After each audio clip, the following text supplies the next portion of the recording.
The charcoal here.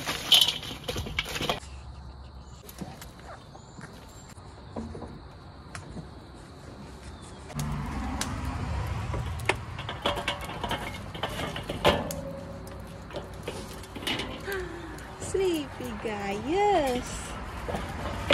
There's a baby, he is sleepy. His name is Gaius. Gaius. Gaius. There's a baby, he is cute. His name is Gaius. Gaius. Hello, Internet.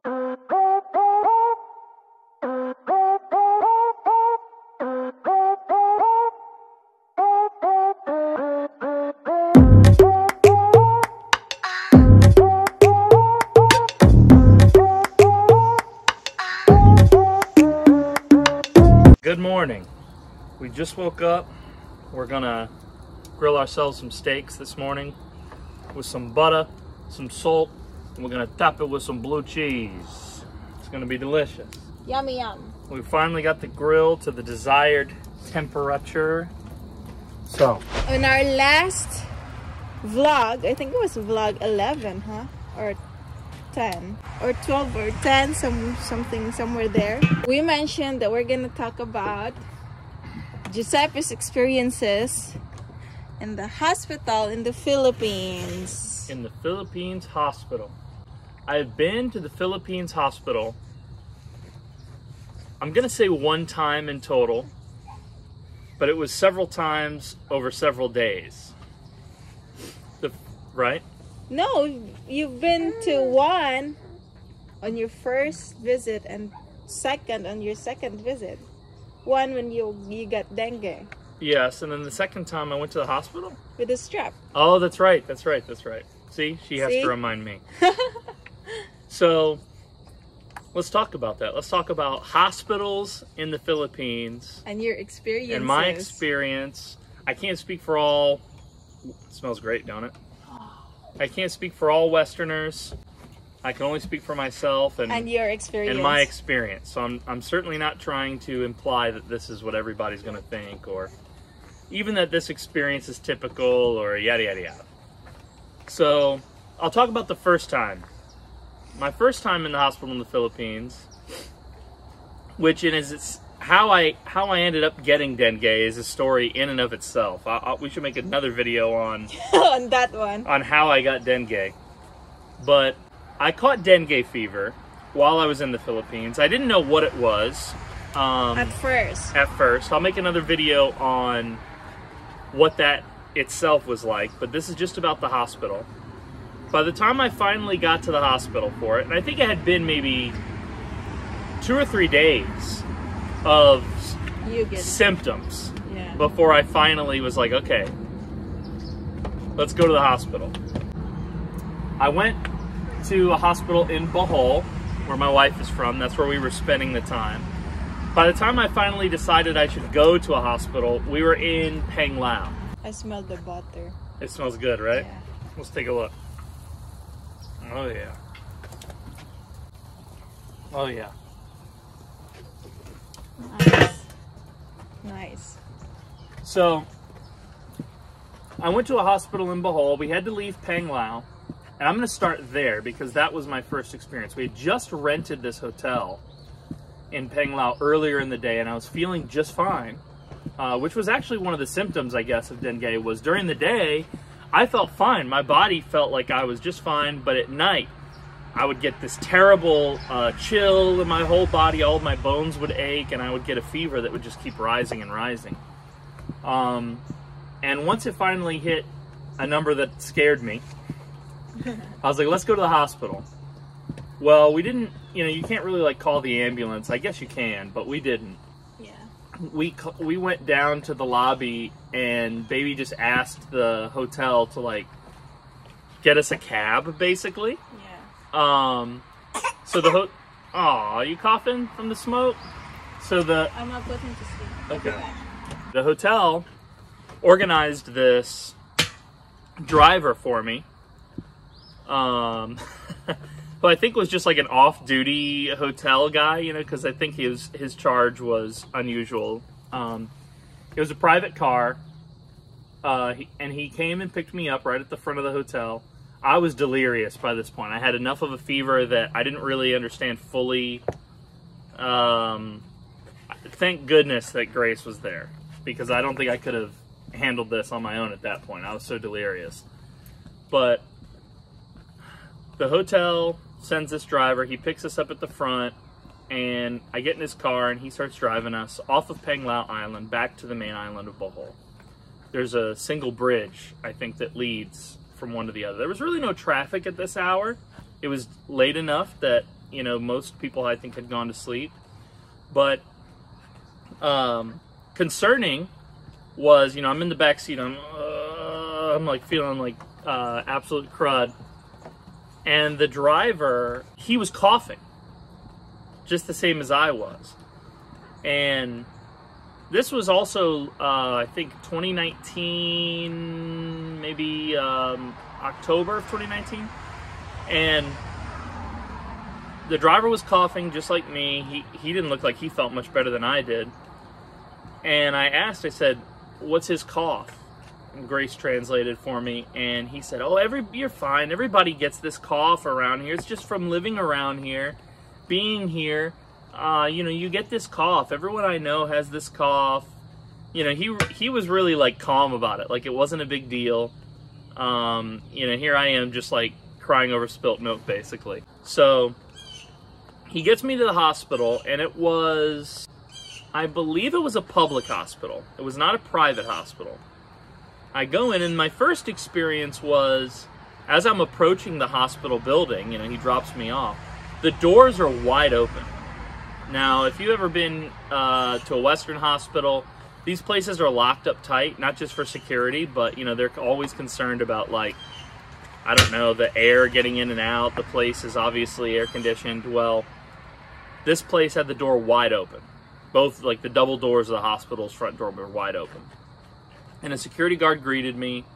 I said, hey, man, I'm sick. I'm just looking for a doctor. He points me to go inside.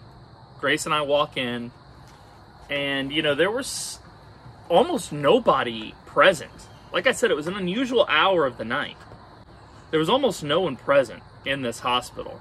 So I come in, and your initial thing is you have to go through, like, a check-in process. Well, it's not at, like, a front desk like you would do in a Western hospital. They bring me to, like, a little room.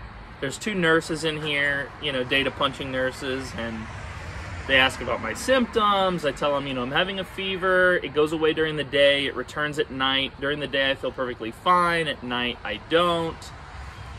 I'm concerned at this point that I have malaria. And I had brought malaria pills with me, just in case, because I had been told by my doctor that that was, like, the big concern. So they were just kind, you know, very friendly. They weren't wearing masks. This was before all of that. But they, you know, checked me in and did everything. They said, okay, well, you need blood work first. So go around the corner and get your blood work. So I'm sitting on this bench, and at this point, you know, because remember, the guy had told me, like, everybody's got this, you're fine. I'm still delirious, but I'm a little bit more jovial. I'm feeling like I'll be okay. You know, I'll be okay. Now that I'm up and moving, I'll be just fine. And I'm reading everything around the hospital. I'm reading all the signs. I'm trying to, like, I don't speak Visaya. So I'm terribly, you know, like somebody is speaking English, you know, hello, person, that kind of behavior. I'm like messing up the pronunciation. I'm reading all the signs in Visaya, and Grace is cracking up laughing because I'm in this fever dream, and I'm just trying to make her giggle, you know. I'm trying to make the best of the situation, basically. I'm no longer too worried about myself. I'm just trying to make sure that she's not freaking out. So we go through this little, you know, shtick for a while we're waiting out there, and I'm reading all these signs, and I think I was recording at one point, or Grace was recording, and then she points out a sign that says, like, hey, there's no recording in the hospital, you know. And I later learned how serious the Filipinos take patient privacy.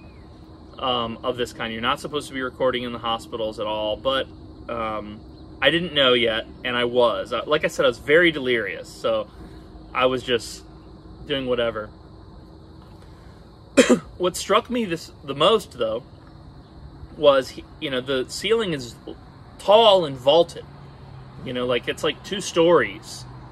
There's like a whole extra story of space above me before you hit the ceiling. And I can see in the corner, you know, like kind of catty corner to me, there is a shelf that has been fastened to the wall way up there in the corner. And the shelf has, you know, it's unreachable by any human being. It would take a very big ladder to get up there. And there's like something on the shelf. Like, I couldn't tell what it was at first. And I'm looking around, and then I look up, and above me, there's bats flying in the hallways of the Filipino hospital above me, freely. You know, no one, you know, there's staff walking the hallways every once in a while. No one seems concerned about these bats. And then I realize, as I'm staring at this shelf, the bats are going up to a space just above the shelf. They're resting upside down, as they do, above the shelf. And then as they, you know, defecate, rather than it fall onto people down below, someone has kindly installed this shelf to catch the bat guano. And I was amazed by this. You know, I was amazed by that whole experience. Obviously, that's not something you would normally see in a hospital here in the West. But I was so delirious that I didn't know what to think. I wasn't, like, upset. So, you know, the girl comes out and she, all right, come on in here, get your blood work. I come in, and she's wearing a mask, unlike the other nurses. The phlebotomist. She does my blood work. She was so kind, so gentle, so friendly. You know, and I'm, like, making jokes at her, like, she's like, how are you with needles? I'm like, I pass out every time, which isn't true, but I'm just, and then I smiled. I'm just, like, being friendly, you know. And she's laughing, and then she's like, well, don't pass out on me. You should sit right here. And I sit down, and I'm like, don't use the big needle, you know, just messing with her. And she used, like, the one for kids. Because I'm just joking, but I don't know what her protocol is, but she was very kind, is all I can say. She was putting up with me. She takes my blood and, you know, sends me right back out. I'm like, when will my blood work be ready? She's like, maybe an hour. Well, that was a fast turnaround, in my experience. So we sit in the hallway, we joke and comment for a while, and eventually the nurses call me back into their little triage area. And I come, and I'm like, okay, what's next? They're like, we got your blood work. I'm like, what does it say? They're like, well, the doctor wants to discuss it with you. Well, the doctor doesn't show up for like another 5, 6, 7 minutes. When he does show up, this guy looks not tired like he had been working all night. He looks tired like they had just woken this guy up. Like he was on call maybe at, you know, nearby or something, but he wasn't in the hospital, or maybe there's a room for him to sleep. I don't know. He was catching some Z's before they call him into me, because he was a sleepy guy. I could tell just from the look on his face. He comes in, he takes a look at me, he takes a look at the blood work, and he says, your blood platelets are low. He says, I think you have been infected with dengue fever. You've been bit by a mosquito because you were out late. And he says, I can run a test, a separate test to confirm that, but it would take time and blah, blah, blah. He was like, so instead I'm going to treat you as if you tested positive for dengue, because I've seen this before, especially with foreigners. If your platelets continue to go low, he said eventually you will leak blood from your pores. And he's translating all this. He doesn't want to have to say it to me in English. So he turns to my wife and he's telling her all of this in Visaya, and then she's trying to like translate it to me. So I'm asking questions. Smells good. Looking good. Oh. Looking good.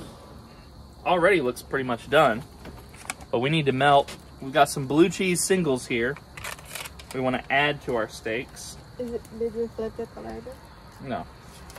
I should flip it, huh? There you go. Prior to this, all I've done to the steaks here, take a good look. Oh, this looks yummy. I'm hungry now. Prior to this, all I've done to the steaks is add cracked sea salt. Like large sea salt on it.